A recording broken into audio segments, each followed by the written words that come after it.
Welcome to the Genius Factory. Enjoy the video. In this video, I will explain how to make a smoothie. First, select your favorite fruits and vegetables, like a ripe banana or a handful of spinach. Next, choose a liquid base such as water, milk, or juice. Make sure all your ingredients are fresh and clean. You'll need about 1 cup of liquid to start, but you can adjust this later for your desired consistency. This simple preparation sets the stage for a delicious drink. Now, let's talk about your ingredients. Aim for 1 to 2 cups of mixed fruits and vegetables. Frozen fruit works wonderfully for a colder, thicker smoothie. If you like a sweeter taste, add a tablespoon of honey or maple syrup.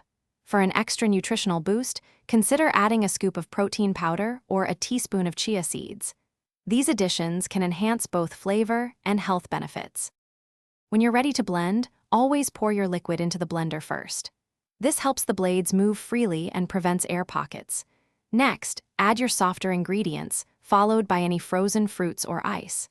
Secure the lid tightly and blend on high until the mixture is completely smooth, which usually takes about 30 seconds.